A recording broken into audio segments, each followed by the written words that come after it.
I represent District 6 on City Council, and within District 6 is the area known as Southwest Detroit. Some people call it Mexican Town. But it historically has been the place where immigrants have settled in the city. From when the peak of the automobile industry during the 1920s and 30s, immigrants tended to settle in that area. And it used to be Polish, a lot of Eastern European, Maltese, Hungarian, Romanian, and over the past, I would say maybe 10, 20 years, the Latino community has continued to grow. And there's a lot of restaurants. They're not all restaurants, but a service industry, so restaurants, mechanic shops, barbers, grocery stores, clothing stores. So a lot of different services, right, are offered in the area. People outside of the community often come to Mexican Town to eat, to enjoy the food.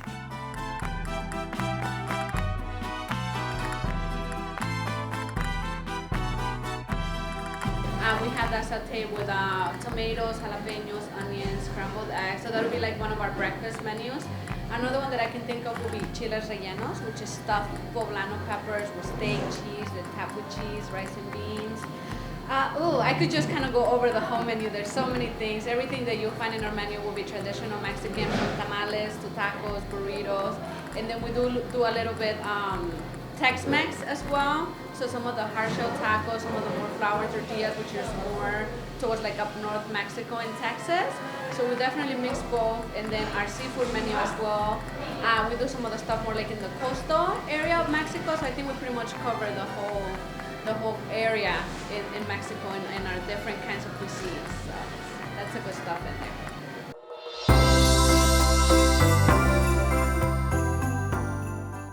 And then there's annual celebrations, so there's a Cinco de Mayo parade. We just started a Day of the Dead celebration. Then what we're actually celebrating this month, for the next couple of days, will be Dia de los Muertos, which is a big deal for us in Mexico because we love to remember those loved ones that have passed on. So for us, we actually remember Mr. Victor Hugo Cordova. He was the owner of the restaurant who recently passed away last year.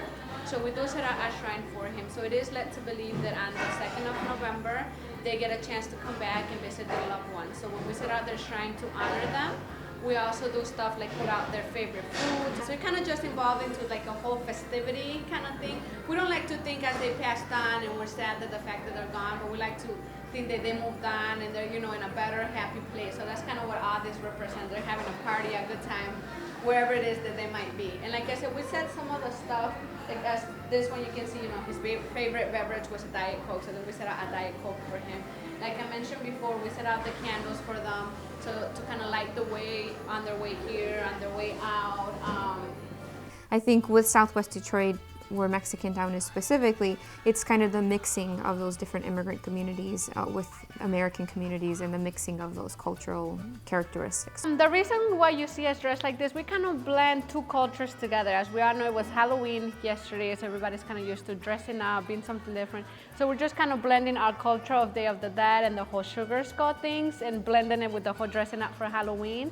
So we added to our festivities. There's people who have kind of pop-up markets that are more based on selling kind of crafts and artwork that are handmade.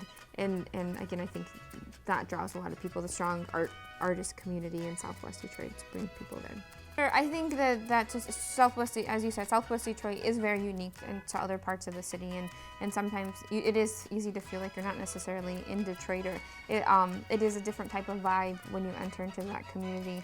You know what, I actually love it. I get lots of great experiences around here, especially because I was born in Mexico, so I kind of have, you know, big roots over there. And within not just the culture, but even sometimes the language is great because we kind of, you know, you always get that one person that says, oh, can you teach me something in Spanish? How do you say this? How do you say that? So it's always nice to be able to share that with people. And then... Well, I consider it an honor to be able to celebrate any of the cultures, and especially the Latino culture. My children are half Latino. I obviously am not, but it's something that my children share with the Latino community, and I'm honored to participate.